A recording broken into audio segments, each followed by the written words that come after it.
In just 3 days from now, the Russia-Ukraine war will be completing a year. It is a conflict that we have been closely following here on Gravitas. We have been getting you the bigger picture, analyzing the claims and counterclaims and assessing where things are headed, decoding the statements that have been coming in from both sides. Tonight, we take a closer look at the situation on the ground. What is the Russian strategy looking like? What really is Vladimir Putin up to? We also look at how this is no longer just a war between Russia and Ukraine, Russia and the West, but how China could also be getting involved. Also on the show for you tonight, Cambodia is celebrating the return of stolen jewels from the UK. How did the jewels go missing? Why are they being returned now? Japan could be looking at a major overhaul of its laws related to sex crimes. It could also be raising the legal age for consensual sex. We tell you why.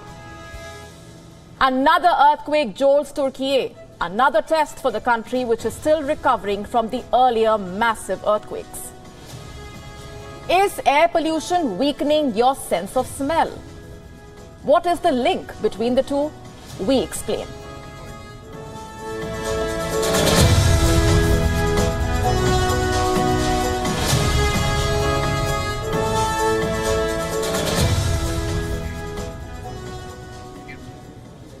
It is the 21st of February. In 3 days from now, the war in Ukraine will be completing a year. A year of death, of destruction, of human misery. It is a war in which neither side appears on the verge of victory, and neither side appears ready to accept defeat. One could have said that there is a deadlock on the negotiating table, but the fact is that there is no negotiating table at all. So where really is this war headed? How will it play out in its second year? Could it escalate any further? Well, a speech that was made today may offer some answers. It was made by the leader who started this war, Vladimir Putin. And this afternoon, he appeared before his countrymen to deliver a State of the Nation address and talk about the next phase of this war. In attendance were hundreds of Russian government officials, oligarchs, journalists. Russian citizens watched the speech on their TV screens at home. This was Putin's first big speech since March 2022, and it came just a day after Joe Biden's address in Kiev on Monday, in which the American leader promised to stand with Volodymyr Zelensky for as long as it takes. And turns out his remarks were not entirely lost on the Russian president. President Putin began with a stunning shocker. He announced that Russia would suspend its participation in the nuclear treaty with the United States. The New START treaty signed in Prague in 2010. The name START comes from the original Strategic Arms Reduction Treaty. It caps the number of strategic warheads which both the military superpowers, the US and Russia, can deploy. And Putin says he is done with those caps because the West just cannot stop crawling into Moscow's strategic nuclear objectives. Exact words spoken. Have a look.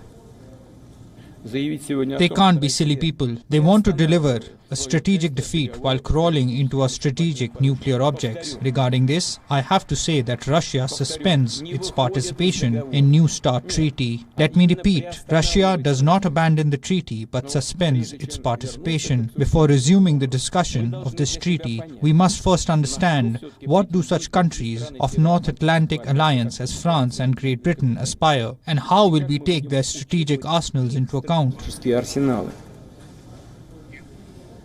And next, Vladimir Putin spoke about the West's condescension towards others, how it looks down upon countries which differ from its worldview, how badly it treats non-Europeans, and how Russians, despite spending so much money in Western countries, despite their wealth and titles, still remain second class for the West.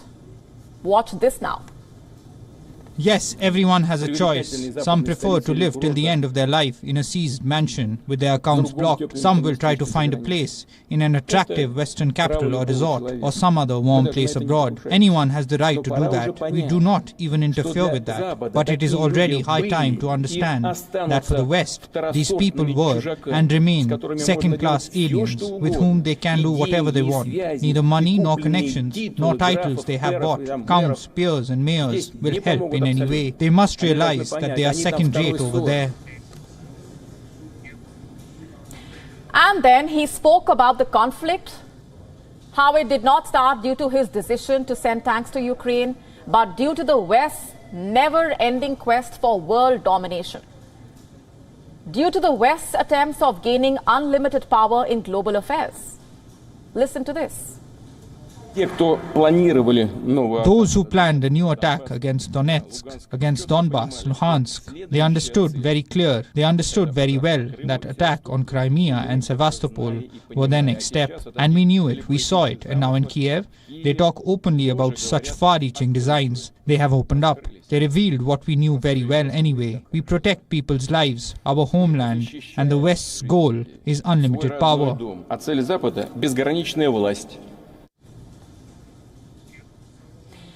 And lastly, in his most important message to the NATO and the West, Putin proclaimed that Russia cannot be defeated. Not diplomatically, not in the information war, and definitely not on the battlefield. He said no matter how much the West tries to threaten Russia's existence, the country will bounce back, undeterred and indomitable. The Western elites do not conceal their goals. As they say, it's a direct quote, to bring Russia a strategic defeat. What does it mean? What is it for us? It means to end us once and for all. It means they plan to turn a local conflict into a global confrontation. We understand it exactly like that. We will react to it accordingly. This is because, in this case, it is about the very existence of our country. However, they can't but be aware that Russia cannot be defeated on the battlefield, so they conduct more and more aggressive information attacks against us. Now, what do we make of these remarks? Well, to start with, this speech made one thing absolutely clear, that this conflict is going to extend further because Russia is in no mood to back down. And secondly, decision makers in Western capitals will now have to negotiate better. Their current attempts have failed.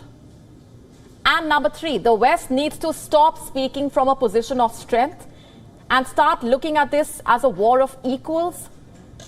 And I say this because the collective might of Western countries has failed to yield any concessions from Russia.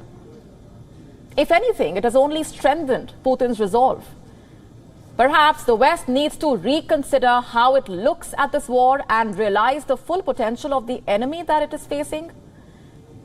If it is still not convinced, then perhaps it should look at some recent developments and gauge the people's mood in Europe. Reports say Biden's visit to Poland has fueled further skepticism among the people. Skepticism that the West's stubbornness will prolong this crisis. And they say they have lost faith in Joe Biden and his ability to end this conflict. You must listen to these voices. I hope Biden's visit will change something, because I'm afraid it might not change a lot. Putin is Putin, and he's not afraid of anything and anyone. What can Biden do? I think he's already been doing a lot. Just like us, we do a lot as well. We help them. But what can he do? I don't know. It's a tough question because, as I said, I think it will not change much when it comes to Putin's attitude to this whole situation. And then you have headlines like these.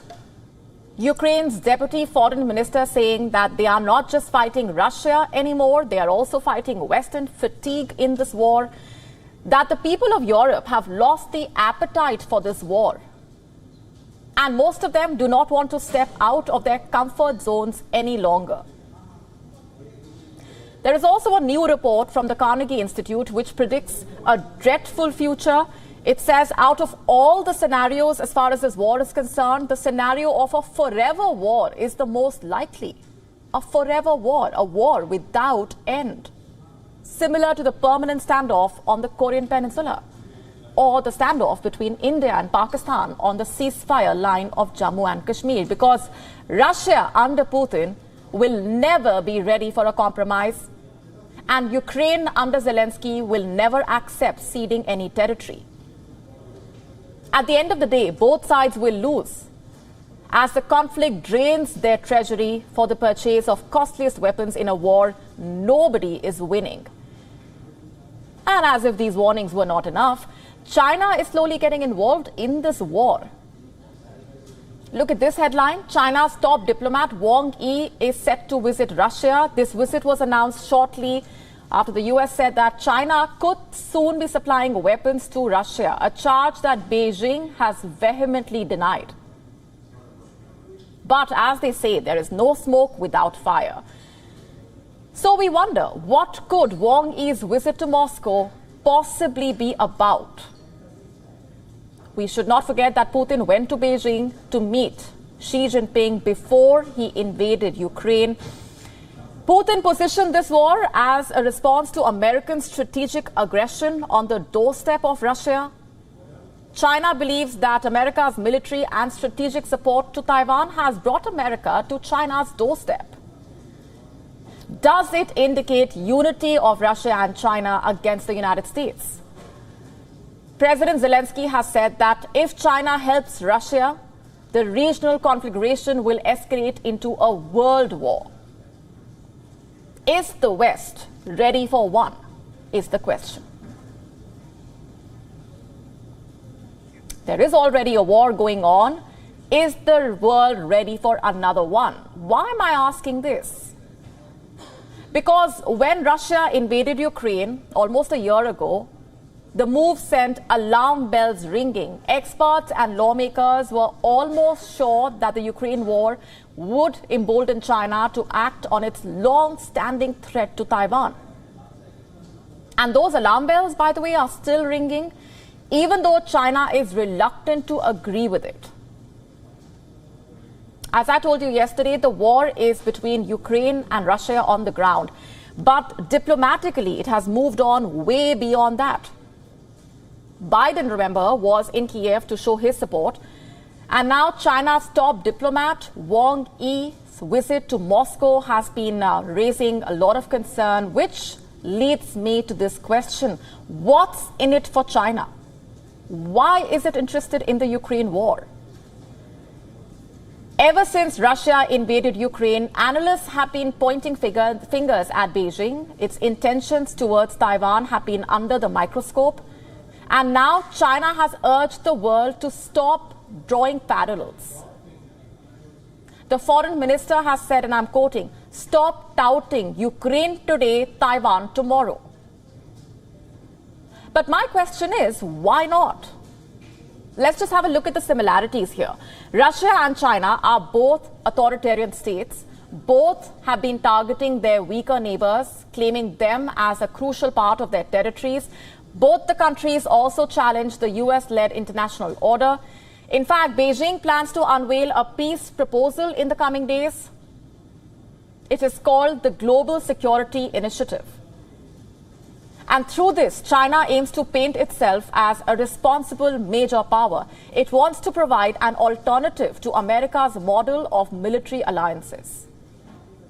The same alliances that protect countries like Ukraine and Taiwan.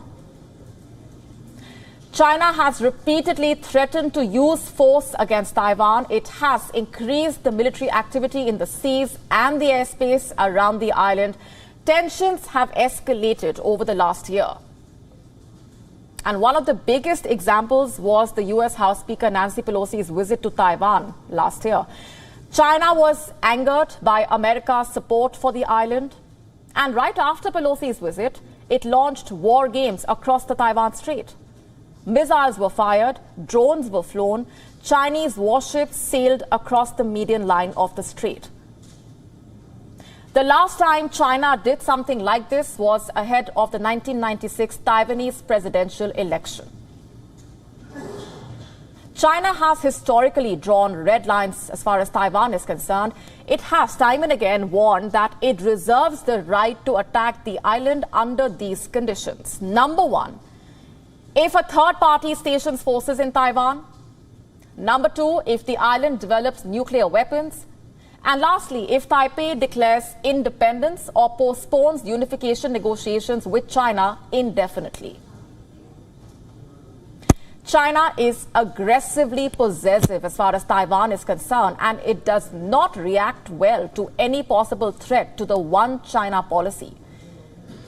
This is what Wang Yi said at the Munich Security Conference. I'm quoting, "It was never a country and it will absolutely not be a country as well.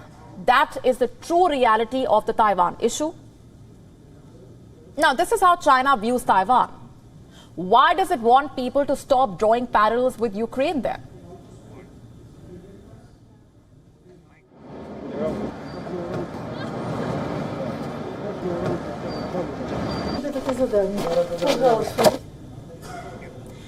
The Ukraine conflict has served as a stark reminder. It has shown that cross-border invasions are not a thing of the past. The effects have rippled to other countries as well. If China and Taiwan go to fire, the stray bullets would land in Japan. And the country is well aware of this. And the fear has forced the Pacific nation to bolster its defense and expand its security networks. There are parallels between Moscow's war on Ukraine and Beijing's approach to Taiwan. The analogies have legs, but at the same time, it's not all that simple. The scenarios and the countries involved are also markedly different. Russia and China are different actors with different incentives, economies, different societies. In recent decades, Russia stagnated and became dependent on fossil fuel exports. China's economy, on the other hand, has expanded rapidly through global trade and investment. The countries have also wielded their military powers differently. Russia has deployed its troops for combat missions to multiple countries, and this includes Georgia, Syria, and Ukraine. But China has refrained from large-scale combat operations since 1979. China seems to lack combat experience. Xi Jinping has made unification with Taiwan a key element of his political goals. But unlike Russia, China is willing to play the long game. And experts say the PLA currently lacks the operational and transport capacity to mount an invasion. You see, the question is no more about whether China would annex Taiwan, but more about when and how. Our next story is from the Durand Line, a line that separates Pakistan from Afghanistan.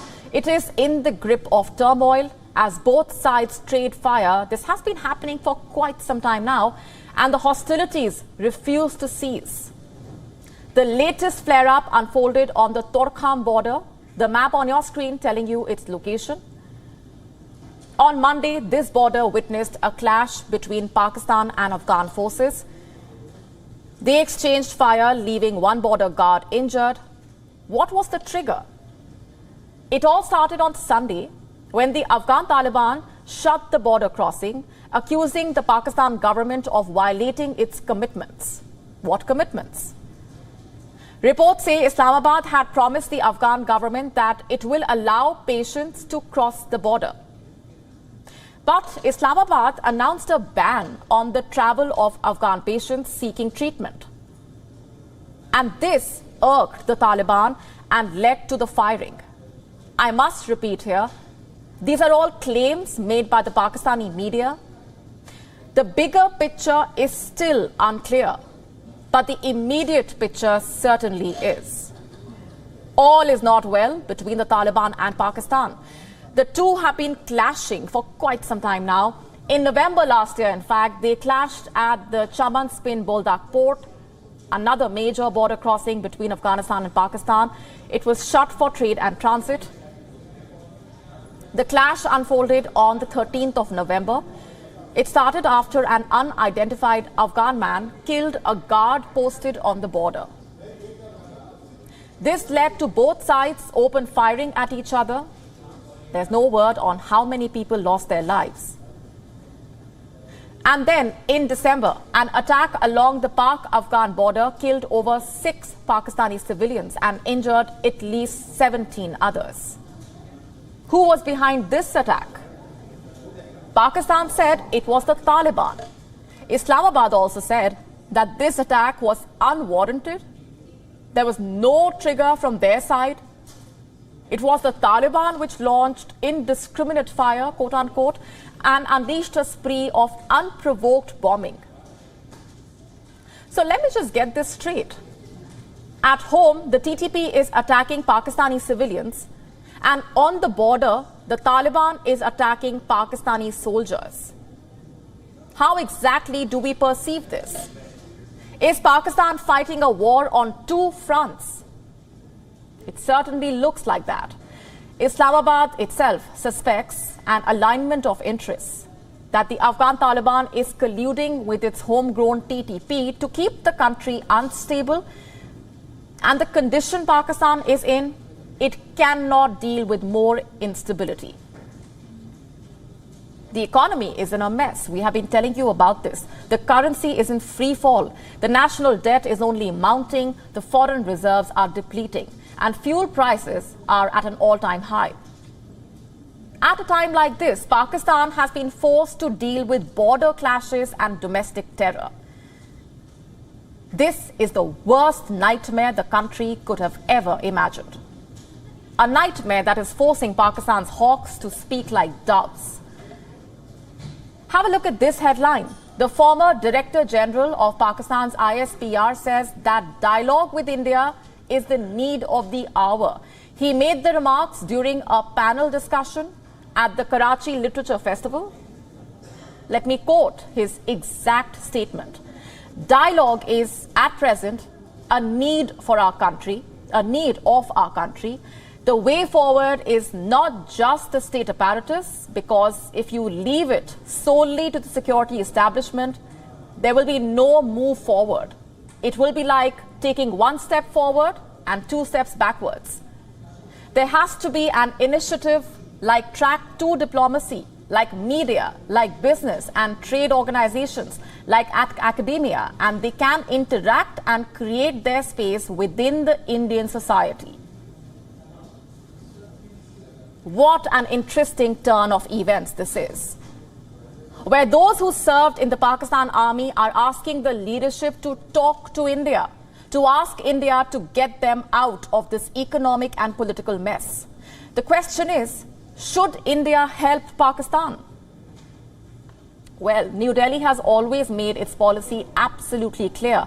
For any talks to happen, terror must end. The two cannot go hand in hand. And even if India does help Pakistan, there is no guarantee if the help will actually reach those in need. You see, the country's incredibly corrupt elite will loot the bulk of it.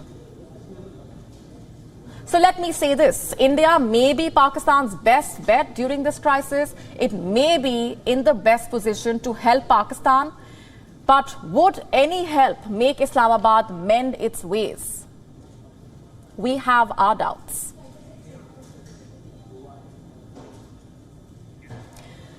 Let's now shift our focus to Southeast Asia.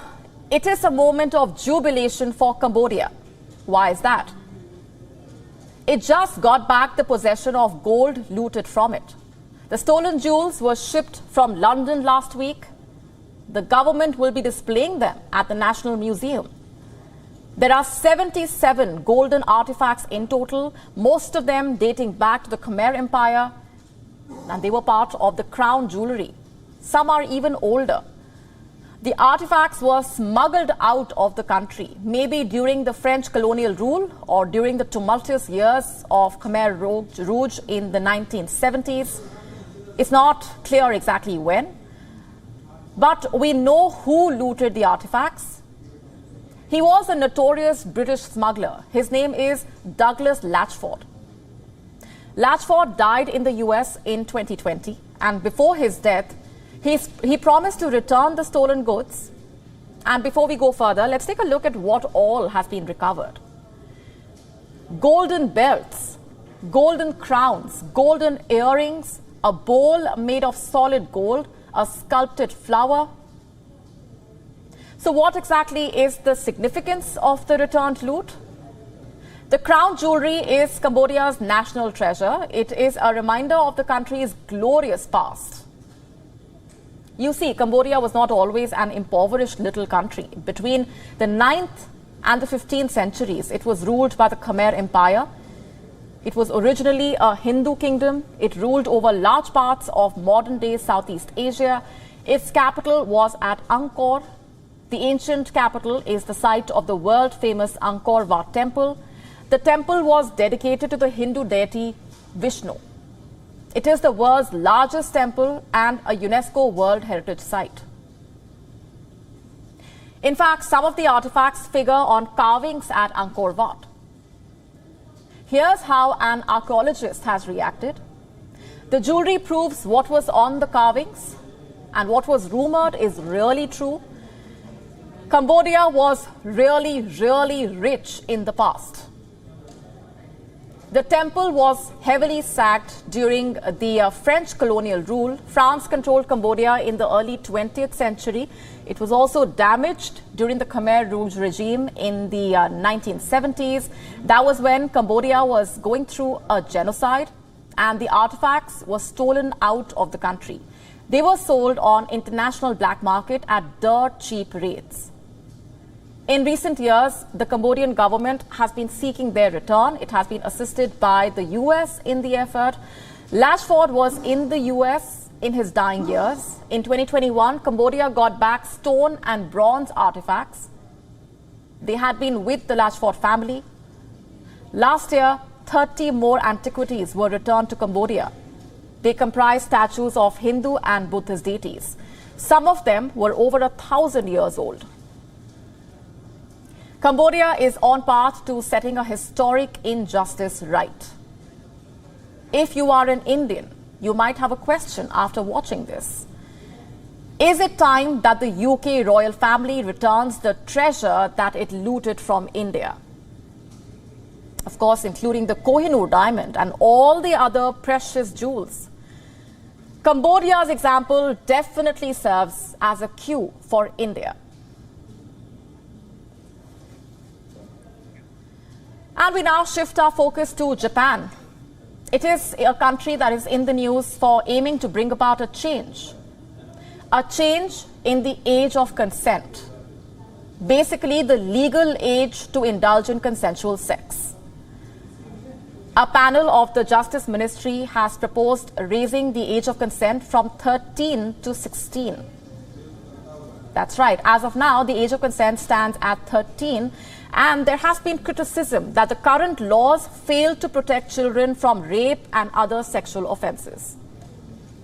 Basically, this is part of a bigger change, a wider overhaul of the country's laws on sex crimes. Multiple rape acquittals have caused anger on the ground, and there have been widespread demonstrations. In the year 2019, there was outcry in the country following several rape acquittals. This included a case in which a man repeatedly raped his teenage daughter. And by the way, Japan has the lowest age of consent as far as developed countries are concerned, also the lowest in the G7, the group of 7 countries. In France, it is 15. In Greece as well, the age of consent stands at 15. In Germany, the age of consent is 14. In Italy as well, it is 14. In the UK, the age of consent is 16. The Penal Code of Japan set the age limit in 1907. So if the change does go ahead, it will be happening after over 100 years. And you see, a lot has changed since then, in all of these years. Back then, it was considered quite common for women to marry, to have children at a young age. But over time, there has been a need to bring about changes and reforms. And speaking of change, Japan is not the only country that will be walking down this path. For instance, just last year, the Philippines raised the minimum age of sexual consent from 12 to 16. This was also in order to protect minors from rape and sexual abuse. In fact, in 2015, A joint study by UNICEF and the Center for Women's Resources showed that 7 of 10 rape victims in the Philippines were children. Around the world, the age of consent falls in the range of 11 to 21. According to the World Population Review, the most common ages are in the range of 14 to 16. Bahrain and Portugal's legal age of consent being the highest in the world at 21. Nigeria has the lowest age of consent in the world at 11 years, followed by Angola at 12 years. There is also the aspect of how Japan has seen the number of serious sex offences rise sharply last year. The cases of forced intercourse rose 19.3% to over 1,600 last year. The number of sexual assault cases involving violence or threats also rose 9.9% to over 4,708. The number of rapes and other types of sexual assault increased for the second straight year. Let me tell you something else about the country, about Japan. It has received backlash for the slow pace in approving drugs related to women's reproductive health. Also, the aspect of how abortion is legal in Japan up to 22 weeks. And for the surgical procedure, consent is usually required from a spouse or partner. And Japan has long received criticism from international bodies like the WHO, like the UN, which have called on the country to abolish this requirement for spousal consent. And as of now, emergency contraception cannot be purchased unless there is a doctor's approval. There has been a growing demand for better access to the morning after pill.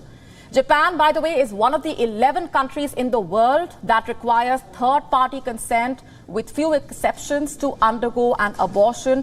The country has been slow in approving women's reproductive health medications as well, like contraceptive pills. In Europe, by the way, the contraceptive pill is the most common form of birth control. And according to a 2019 UN survey on contraceptive use by method, only 2.9% of Japanese women use the pill, as compared to 28.5% in Canada.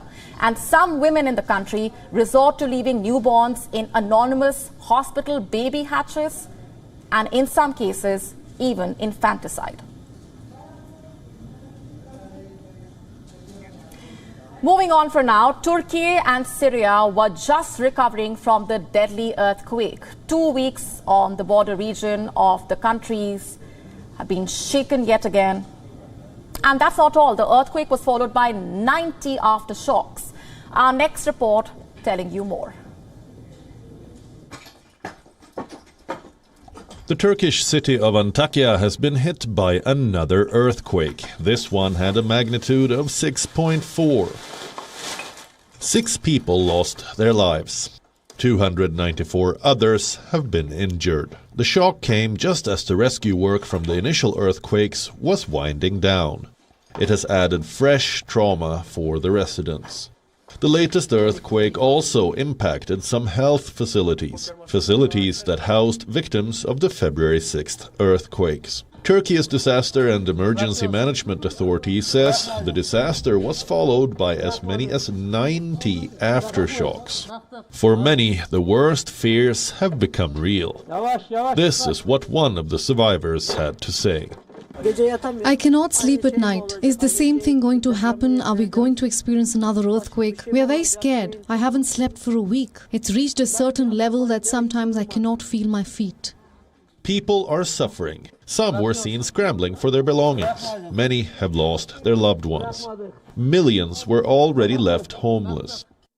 But what is the government doing about it? President Tayyip Erdogan is facing rampant criticism. Turks have slammed him for his slow response and his government's questionable construction policies. Erdogan has promised a swift reconstruction effort. But it could very well be a recipe for another disaster. Why is that? Because it's very likely that safety steps are sacrificed in a hurry to rebuild. Aid from other countries was trickling in slowly. Germany, which is home to the largest Turkish diaspora in the world, has shipped more than 340 tons of aid. This includes tents, blankets, and generators. But the US seems to be lagging behind. So far, it has sent $85 million in assistance. It has promised another $100 million. That too, not directly to the government, but to the international and non-governmental groups involved in the rescue and recovery efforts. But it seems too little, too late. Where was this aid when Turkey and Syria needed it the most? When rescuers searched day and night for survivors under the rubble? Is the US simply whitewashing its slow response? Infectious diseases are on the rise in the earthquake zone. Survivors don't have access to basic amenities. And the government's efforts are simply falling short of expectations. Let's now move on to the sporting world, specifically some soccer news. It is tipped to be the biggest club takeover in football history. No points for guessing the name of this club. It's Manchester United. And a Qatari royal has his eyes firmly set on it. His name is Sheikh Jassim bin Hamad Al Thani. Jassim is the brother of Qatar's Emir, Sheikh Tamim bin Hamad Al Thani. He also heads the Qatar Islamic Bank. And his bid to buy Manchester United is valued at $6 billion. The Qatari royals already own the French club Paris Saint-Germain. It was bought by the Emir himself in the year 2011. The acquisition was done through the Qatar Sports Investments, or the QSA. But Qatar is not alone. As far as taking over European football clubs is concerned, other Arab states are not far behind. Just have a look at this table. Sheikh Mansour, a UAE royal, has owned Manchester City since 2008. Mansour is the Deputy Prime Minister of the UAE. Aston Villa is owned by Egyptian billionaire Nassif Soiris. He is the richest Arab. Newcastle United was bought by Saudi Arabia's Public Investment Fund. This was in the year 2021. Saudi Arabia's Crown Prince Mohammed bin Salman, or MBS, is believed to be the real owner. Abdullah bin Mossad Al Saud is another Saudi royal. He owns the Sheffield United Football Club. So what exactly is driving these investments from the Arab world? Any guesses? First, have a listen to an expert. Football is big business from an investment standpoint. There's been traditional ownership that's been more ego-driven or family-driven over the years. Now, with all the investment that's come into the Premier League in the more recent futures, so the likes of PIF acquiring Newcastle, Todd Bowley and his consortium buying Chelsea, they kind of set the threshold for what football clubs are worth. You then look at the traditional valuations of the NBA franchises going for anything between $3.5 billion to $4 billion in some cases. And the bar's been set in terms of value of sports teams and football teams in particular as brands. Return on investment is reason number one. Football is the most popular global sport. It is popular not only in Europe, other Western countries and South America. These regions have been dominated by the global football scene for over a century, but also across heavily populated regions of Asia. Ownership of football clubs comes with other benefits as well, which includes a share as far as television and other rights are concerned. Football is an investment avenue for wealthy Arab states in a post-oil world. Reason number two being sports washing. It is the practice of using sports to spruce one's reputation.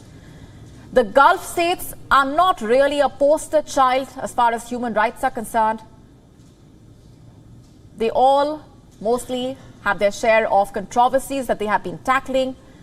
Tapping into football's massive popularity is seen as a means to clean up their records. But does it really work? We don't know yet. Reason number three being owning these clubs is seen as a means of exerting soft power, and this is closely linked with sports washing. The only difference being that soft power works on diplomatic as well as public levels. Clearly, it's not only profits that the Arab elite are after. There are deeper considerations at play here, considerations which don't necessarily have anything to do with sport. What's more, if reports are to be believed, several other football clubs are also on the radar of wealthy royals. It seems that football is no longer only a sport. It is fast turning into a geopolitical tool.